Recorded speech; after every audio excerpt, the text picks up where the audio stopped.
నాతోనే బతికి నన్నే ఏమార్చిన దాన్ని ఒకసారి చూడాలి. ఒరే, దానికోసం ఇంకా నీ జీవితాన్ని నాశనం చేసుకోకు.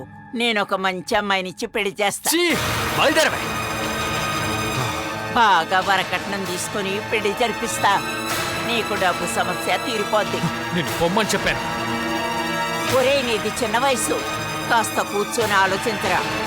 నువ్వు దానికి డైవోర్స్ ఇచ్చేయి. ఓ ముసల్దానా, ఒక అమ్మాయి ప్రేమ కోసం పెళ్లి చేసుకోవడమే నేను చేసిన అతిపెద్ద తప్పు.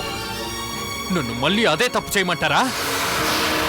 ఒక్కదాన్ని పెళ్లి చేసుకునే అంతా అనుభవించాను. ఇక నా జీవితంలో ఏ ఒక్కరూ వద్దు. ఏయ్, ఈ మాటతో మళ్ళీ నా ముందుకొచ్చావనుకో, నిన్ను కొట్టి పడేస్తా. పొమ్మని చెప్పాను. నీ చెప్పేది వినరా? ఓవే ముసల్దానా, చెప్తున్నానురా, అర్థం వెళ్ళిపోవే. నా మాట వినరా? ఒరేయ్, ఒరేయ్, వెళ్ళిపోతానురా.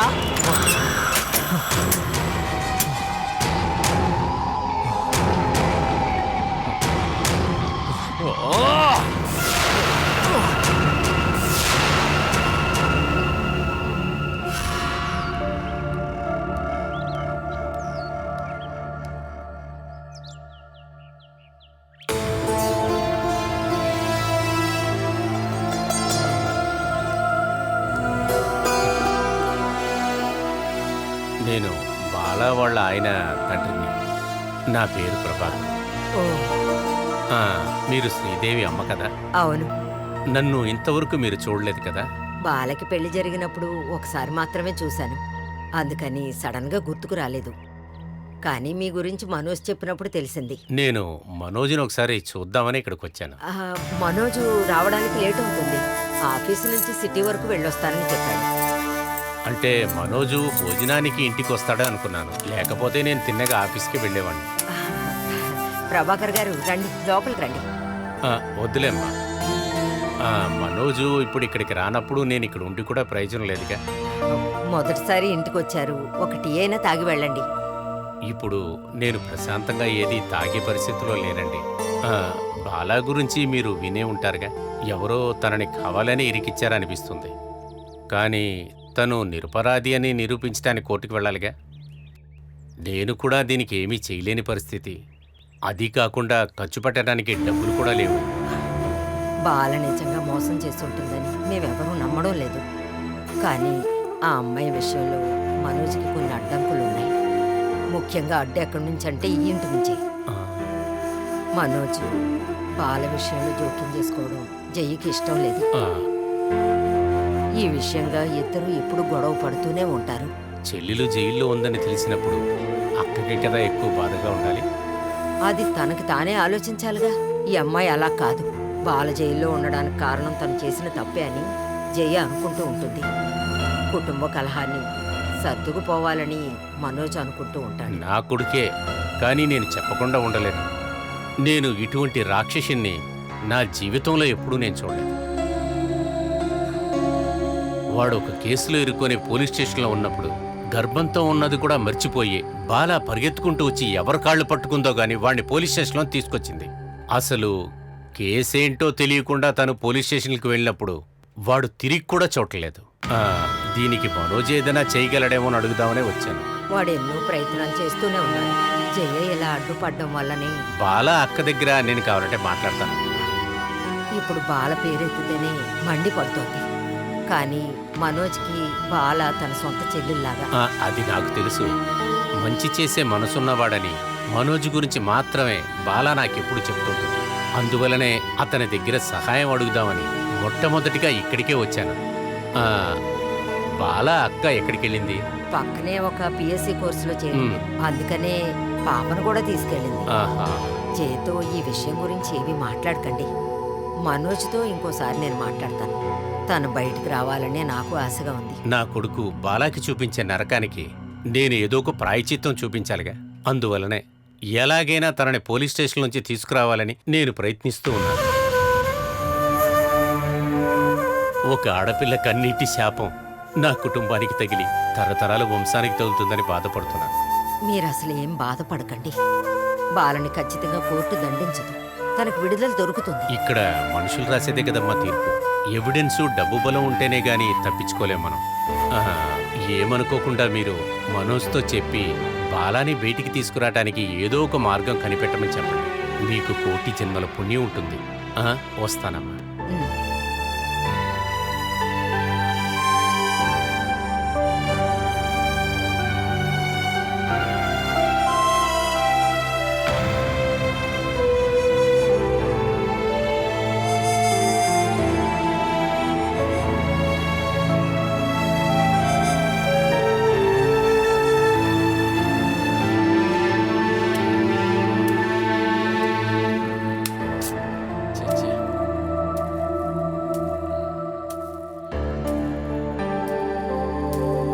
ఒరే, అది జైలుకి వెళ్తే నువ్వెందుకురా వాకింగ్ చేస్తున్నావు? ఈ బాల వెళ్ళటం మీకు సంతోషాన్ని ఇస్తుంది, కానీ నా పరిస్థితి మీకెవరికీ అర్థం కావట్లేదు. చేతిలో రూపాయి బిళ్ళ కూడా లేదు. 36 లక్షల రూపాయలు ఎక్కడ పెట్టిందా ఏంటో. సుమేష్ ఏం చెప్పాడంటే బాలీలో ఉన్న బ్యాంక్ అకౌంట్ కు మార్చారని పోలీసు వాళ్ళు చెప్పారంట. ఎందుకమ్మా ఈ బాలి? ఎప్పుడు ఈ బాలి వాడిని మోసం చేస్తూనే ఉంటారు. తను ఒక్క మాట అడిగితే నా అకౌంట్ నంబరే ఇచ్చేవాడిని కదా. 0 బ్యాలెన్స్ అకౌంట్ ఎన్ని లక్షలైనా పెట్టుకోవచ్చు. అత్తయ్య, దీని గురించి ఎందుకు మాట్లాడుతున్నారు? బాలాకాలంతా చేయదు. తను మీ అకౌంట్ వల్ల తనకి సపోర్ట్ గానే మాట్లాడతావు. అరే అవును కదా, మీరు సొంతోళ్లే కదా. అమ్మ ఆశ, నువ్వు అడిగితే మీ అక్క డబ్బు ఎక్కడ పెట్టిందో ఖచ్చితంగా చెప్తుంది. నేను ఒక బండి తీసుకొస్తాను. దయచేసి ఆశ, మన జైలుకి వెళ్లి బాల దగ్గర దీని గురించి వివరంగా మాట్లాడదాం. ఇలాంటి విషయాలు కన్నిటిని నన్ను లాక్కండి. మీరే వెళ్ళండి. చూస్తూనే ఉన్నావు కదా, ఏదో ఒకటి చెప్పొచ్చు కదా. వస్తే 5-6 లక్షలు నీకు కూడా ఇస్తానమ్మా. అందులో నాకే వాటా వద్దు. దాని పేడ విరగడయిందంటే అదే చాలు. దీన్ని కారణంగా చూపి వేణు దానికి విడాకులు ఇస్తున్నట్టు సంతకం తీసుకోవాలి. ఇప్పుడు వాడికి బాల మీద కోపంగా ఉందిగా. డివోర్స్ అంతా జరిగిందంటే తను అలాగే తప్పించుకుంటుంది. ఆ 36 లక్షలు నీటిలో పోసిన పన్నీర్లు అయిపోతాయి. అమ్మా, ఈ డివోర్స్ అనేది ఎప్పుడైనా తీసుకోవచ్చు, కానీ డబ్బు పోతే పోయినట్టేనమ్మా. వేణు బాగా వరకట్నం తీసుకుని గొప్పింటి అల్లుడవ్వాలి. జరిగినట్టే. ఇప్పుడు ప్రెస్ పీస్కే పిల్ల దొరకని కాలం అమ్మా. అలాగనే రెండో పెళ్లికి వస్తారా? ఏదైనా జరిగేది ఉంటే చెప్పమ్మా. ఏదేమైనా తను ఈ కుటుంబానికి ఏదో ఒకటి చేద్దామని ఇక్కడికి వచ్చింది, కానీ అలా వద్దని మనం అనకూడదు. ఆ 36 లక్షల రూపాయలు ఎక్కడున్నాయో చెబితే మాత్రం చాలు. తర్వాత తన జైల్లోనే ఉన్నా పర్వాలేదు. తన బాధ్యత తీరుతుంది, మనకు దారి చూపినట్టు ఉంటుంది. నువ్వు ఎలాగైనా వేణి దగ్గరికి వెళ్ళి మాట్లాడమ్మా. కానీ వాడు రూములో లేడుగా. వెనకాలే ఉన్నారు. వాడితో మాట్లాడి చూస్తాను. అమ్మా ఆశ, మనం వెళ్ళి బాలను చూసేద్దామా?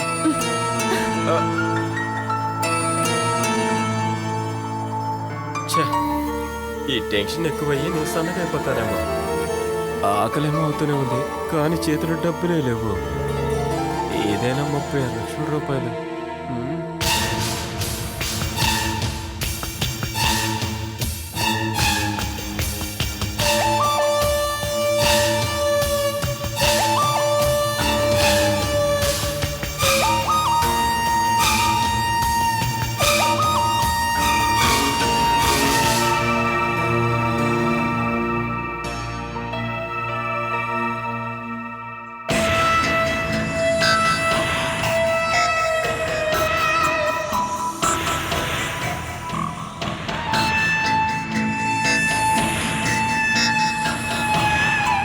ఒరే, లోపలికొచ్చి భోంచేయరా. నా మీద ఎవ్వరు ప్రేమ చూపించద్దు. జరిగినవన్నీ మర్చిపోరా. ఓ, అయితే ఇంకో అమ్మాయిని పెళ్లి చేసుకోమని సలహా ఇవ్వడానికి వచ్చారా? అవన్నీ తర్వాత చూసుకుందాం. నేను ఇప్పుడు ఒక మంచి విషయం చెప్పడానికి వచ్చాను. బాల దగ్గరకు ఒకసారి వెళ్ళు. ఈ విషయం నాకు చెప్పడానికి నీకు సిగ్గా ఎట్లా? నిన్ను తిట్టే ముందు ఇక్కడి నుంచి బయలుదేరిపో. నీ చెప్పేది కాస్త వినరా? తన గురించి ఏ ఒక్క మాట నేను వినద్దు. ఒరే, వెళ్ళి చూడమని చెప్పింది దాని మీద ప్రేమ కోసమో బాధ్యత కోసమో కాదు. అది నిన్ను మోసం చేసింది. నిన్ను మాత్రమే కాదు, ఈ కుటుంబంలో మొత్తం పరువు తీసింది. అందుకు మనకి ఫలితం ఉండాలి. ఇప్పుడు మీరేం చెప్తున్నారు? ఇప్పుడు దాని దగ్గర 36 లక్షలు ఉన్నాయి కదా, అవి చేజారకూడదు. ఆ డబ్బు ఎలాగైనా రాబట్టాలి. మోసం చేసింది. దానికి జామీనిచ్చి విడిపిస్తున్నట్టుగా నిన్నది పూర్తిగా నమ్మాలి. అప్పుడది నిన్ను నమ్ముతుంది. ఆ తర్వాత నువ్వు తెలివిగా డబ్బులు కాజేయి. ఆ తర్వాత దాన్ని వదిలేసి డైవర్స్ తీసుకో. ఆ తర్వాత అది జైల్లోనే మగ్గుతుంది. కాస్త నువ్వు ఆలోచించరా, తెలివితేటలతో ఆలోచించరా.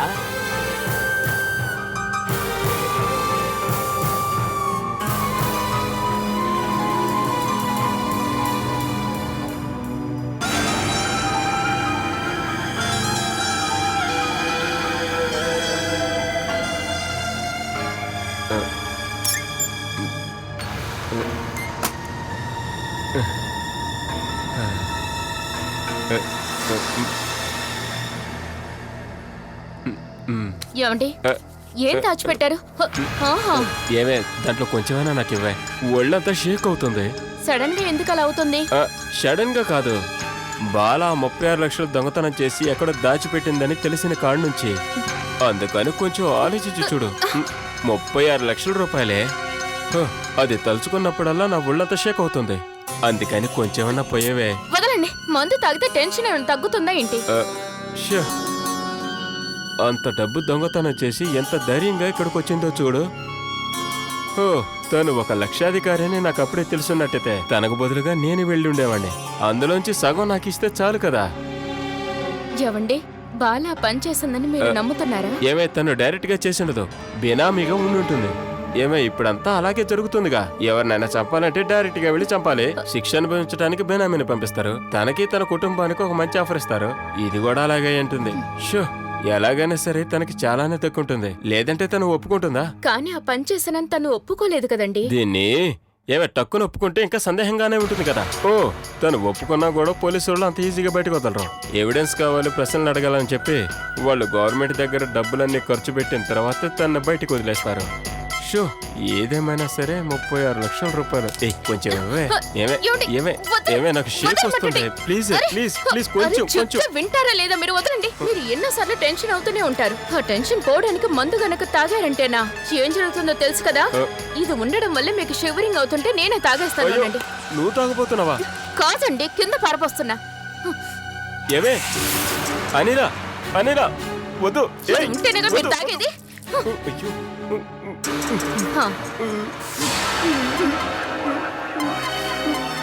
ఇది కూడా మిస్ అయిపోయింది. ఏమే, మన సబ్ జైలు వరకు వెళ్ళొద్దామా? అక్కడికి ఎందుకు? ఏమే, బాలన్స్ చూడడానికి. అదే 36 లక్షల రూపాయలు ఎవరి చేతికి ఇచ్చిందని మనం తెలుసుకోవచ్చు కదా. చూడండి, ఇంతకు మించి ఏమన్నా మాట్లాడారంటే నేను జైలుకి వెళ్లాల్సి ఉంటుంది. అది మిమ్మల్ని చంపేసి జైలుకి వెళ్తా.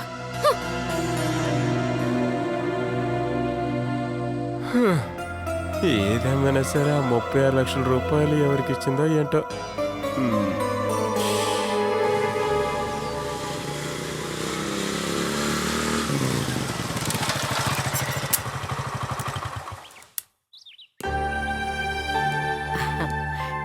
నువ్వేదో సిటీ వరకు వెళ్ళి రావాలని చెప్పావు. ఇప్పుడు త్వరగా రావటం కూడా తప్పేనా?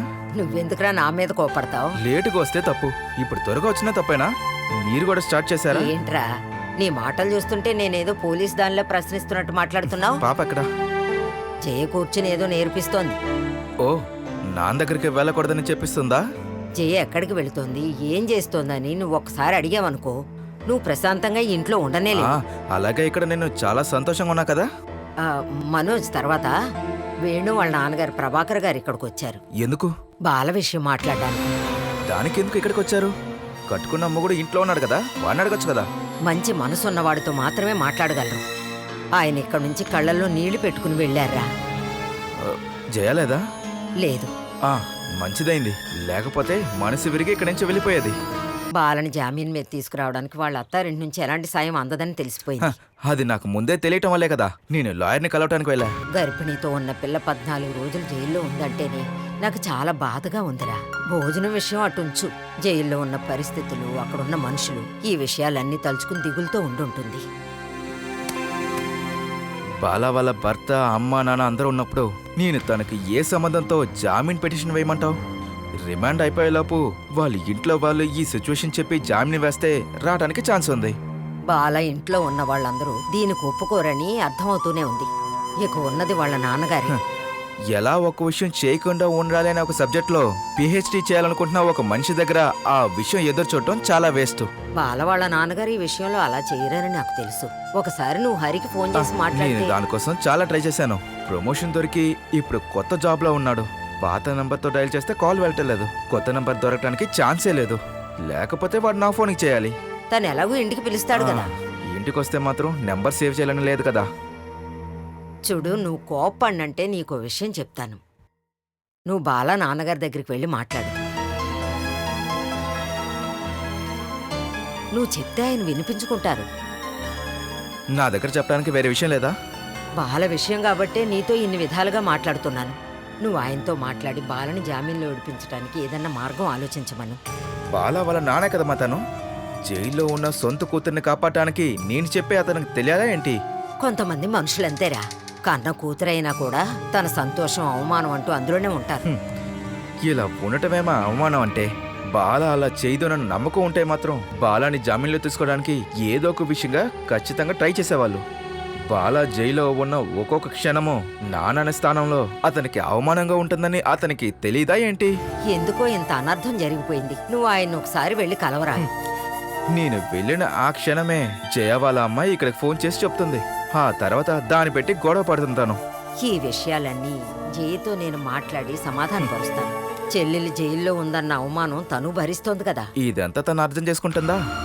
ఈ విషయం నీకు నువ్వే చేయట్లేదు కదా. బాలా నాన్నగారి ద్వారానే కదా జామీన్కి ప్రయత్నించబోతున్నాం. నువ్వు జోక్యం చేసుకోవడం వల్ల ఎలాంటి అనుమానం రాదు. అవసరమైనప్పుడు చేసే సాయానికి గౌరవం ఎక్కువ. నీకు వీలైతే బాలా వాళ్ళ నాన్నగారితో మాట్లాడు.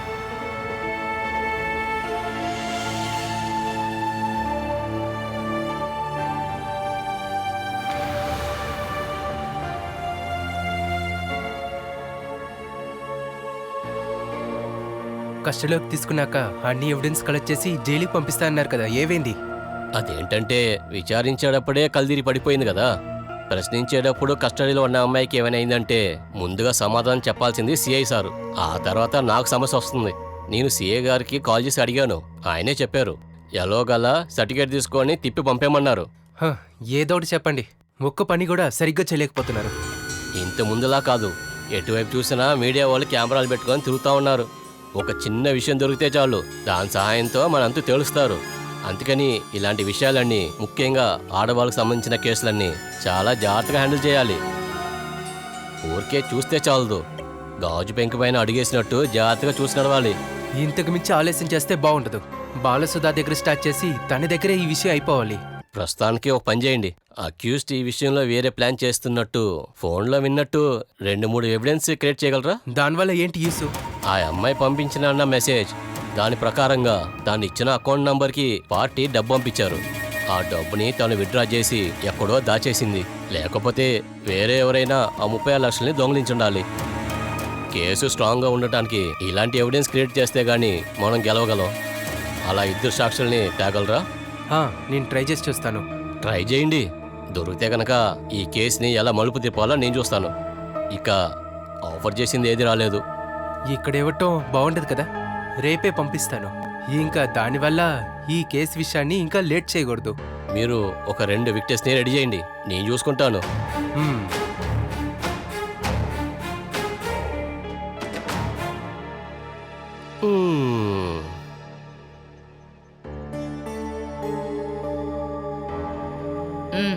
నిజంగా చెప్తాను లాలి, ఆ పక్కింటోడు నన్ను చాలా మోసం చేశాడు తెలుసా. నా 3000 రూపాయలు. వాళ్ళు డబ్బులు ఇచ్చారో లేదో నాకెందుకు? దెయ్యాలు ఆత్మలుండే ఇల్లు నువ్వు చెప్పావని ఇంటి పని చేయడానికి వెళ్ళాను. ఆ డబ్బు నాకిస్తే చాలు. పార్ట్నర్షిప్ లో నష్టపోతే ఇద్దరు భరించాలి, అదే న్యాయం. నష్టం వస్తే మాత్రం పార్ట్నర్షిప్, లాభం వస్తే పని మనిషిని. ఈ బిజినెస్ నాకు అక్కర్లేదు, నాకు నా డబ్బు వస్తే చాలు. డబ్బు కోసం ఎంతో కష్టపడి వాళ్ళ ఇల్లు ఎత్తుకుంటూ వెళ్ళాను. అక్కడ భీములాగా ఒక అతను, ఒక ముసలావిడ నన్ను చంపేసేవాళ్ళు. ఇట్రా, మీ కంపెనీలో డబ్బు దొంగిలించిందని వాళ్ళ ఆవిడ జైల్లో ఉంది. ఆ విషయం నాకు తెలిసింది. ఆ అమ్మాయితో ఎక్కువ క్లోజ్ గా ఉండద్దని నేను చెప్పాను, వింటేనేగా. వాళ్ళకి అలాగే జరగాలి, అప్పుడే తెలుస్తుంది. కానీ నా డబ్బు నేను వదులుకోను, ఆవిడ దగ్గర నుండే వసూలు చేస్తాను. లేనిపోయిన పోకళ్ళకేం పోవద్దు. ఇప్పుడు 3000 రూపాయలే నష్టం, లేకపోతే పరువేం పోలేదుగా. అది వదిలేసి దాని వెనక డబ్బు కోసం వెళ్ళావనుకో, కంపెనీలో కాచేసిన అన్ని లక్షల్లో నీకు కూడా వాటా ఇచ్చానని చెప్పిందంటే నువ్వు కూడా జైల్లో ఉండాలనియా? ఖర్చంతా పాడు చేసేశావు. నువ్వు అలాంటి మాటలన్నీ చెప్పి భయపడిస్తే గచ్చే కాదు, నా ప్యాంటుగా తడిసిపోతుంది. ఇదిగోండి రెంట్. అయ్యో, ఇప్పుడు మిమ్మల్ని ఎవరు అడిగారు మేడం? మీరు ప్రతి నెల ఇక్కడికి వస్తున్నప్పుడే మాకు తెలుసు. అయ్యో, అద్దె కోసం మాత్రమే నేను ఇక్కడ రావట్లేదు మేడం. నేను చూసి పెట్టిన ఇంట్లో వాళ్ళకి ప్రాబ్లం ఏమైనా ఉందా అని వచ్చాను. మీరిచ్చే అద్దె బ్యాంక్ లో ఉన్నట్టు అనిపిస్తుంది నాకు. అయితే తిరిగిచ్చేసేయ్, బ్యాంక్ లో ఉన్నాయని అనుకో. అరే, ఇప్పుడు నేను హౌస్ ఓనర్ కి పంపించాలి. దీన్ని వెంటనే తీసుకోవటానికి ఏటీఎం మిషన్ ముందు పొద్దున్నుంచి వెయిట్ చేస్తున్నారు. అయితే టైం వేస్ట్ చేయొద్దు. అయినా ఎదురింటి ఆవిడ నన్ను చాలా మోసం చేసింది తెలుసా. ఆవిడ కరెక్ట్ లేదు, వాళ్ళ ఆయన కరెక్ట్ లేదు, ఇద్దరిద్దరే. నేను వాళ్ళ ఇంటికి వెళ్ళి గొడవ వేసుకున్నాను. ఏంటి ఊటే గెలుపుతున్నావు? నా డబ్బు నేను ఎలాగైనా వసూలు చేస్తాను. ఆవిడ జైలు నుంచి వస్తుంది కదా. లేకపోతే వాళ్ళ ఆయన దగ్గరికి 4 రౌడీలను పంపించి ఆయన తాట తీసేయను. ఎలాగైనా నా డబ్బు నేను వసూలు చేసుకోను.